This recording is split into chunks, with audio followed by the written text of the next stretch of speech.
How's it going, everyone? Chris here, and welcome back to another Super Smash Bros. Ultimate Countdown video. We only have 22 days left until the game's release on December 7th, and today we're going to be talking about something Sakurai said in regards to the Piranha Plant's release date, as well as something that Reggie said about the Nintendo 64 Classic, which may lead to Banjo and Kazooie's inclusion in Super Smash Bros. Ultimate as a DLC character. As always, and I cannot stress this enough, make sure you take all of this information with a grain of salt and realize that I'm talking about this just for fun. If you'd like to read along while I talk, you find a link to both of the original posts in the description bar down below, and now, with all that out of the way, I have to tell you guys where this information came from.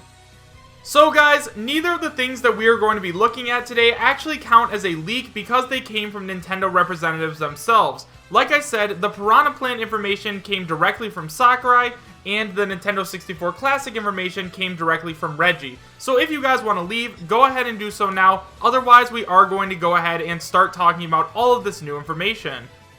So the first thing that we are going to be looking at is the thing that Reggie said about the Nintendo 64 Classic. So this interview comes from Kotaku.com, and it is titled, Nintendo's Reggie Fils-Aimé on hopes for a Nintendo 64 Classic, Switch Online, and Sakurai Smash roster tweet. It starts by saying, the president of Nintendo of America, Reggie Fils-Aimé, was in New York this week to sell his company's big holiday lineup. But there was plenty more to talk about too.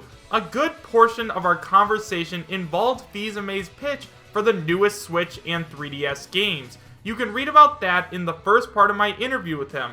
What follows are the other topics we crammed into our chat, in which he downplayed expectations for a Nintendo 64 Classic, addressed Nintendo's meager support of its iconic older games on the Switch, boasted of the success of Zelda Breath of the Wild expansion, and even managed to work a mention of Waluigi into our chat about the new Super Smash Bros.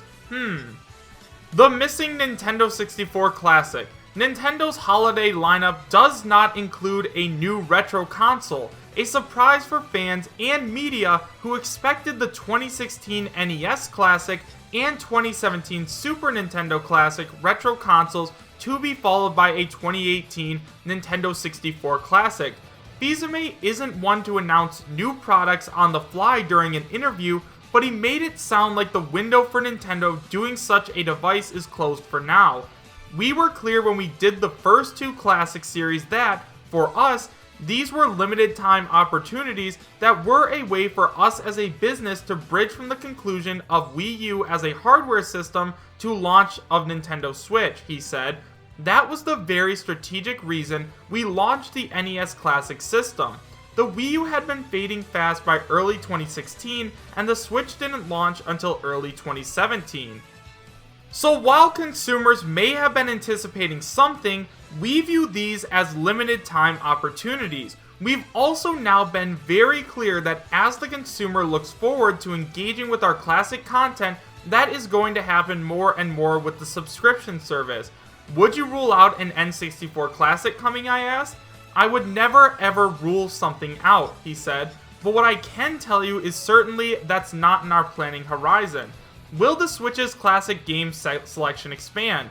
It's not easy to get classic Nintendo games on the Switch, where the company only began offering Nintendo Entertainment System games just to subscribers of its new online service on September, 18 months after the console launched. Coupled with Nintendo's controversial crackdown on ROM sites and general control of its library, the company has seemingly recognized the demand for its classics, but doesn't seem to be doing all that much now to satisfy it. When asked what Nintendo can do to change that, Fils-Aimé first pointed out to the NES Classic and SNES Classic, which each contain 20 old games apiece.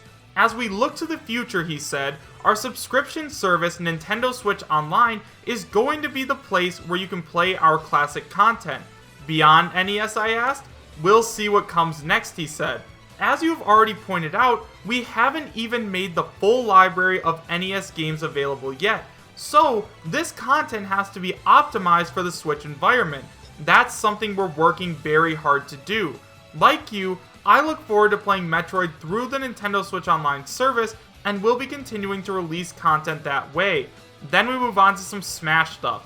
Nintendo has understandably promoted the upcoming Super Smash Bros. Ultimate as a multiplayer-centric game, but the recent Nintendo Direct video presentation for it culminated with a dazzling tease of its single-player mode, World of Light. PepsiVinny described the single-player mode as exceptionally strong, and a way to get a story and unlock some characters, but in answering how extensive it might be for those not interested in multiplayer, he reiterated what the game's primary appeal is. Smash Bros. Is best as, whether it's couch multiplayer or internet-based multiplayer, the fighting aspect really is what sets it apart. Last week, Smash director Masahiro Sakurai tweeted about how the game's post-release downloadable character lineup was now complete in terms of roster selection. In a pair of tweets, he noted that this time the selection was made entirely by Nintendo, and he discouraged people from flooding Twitter replies with wishes for fan-favorite characters when the developers aren't asking for such feedback.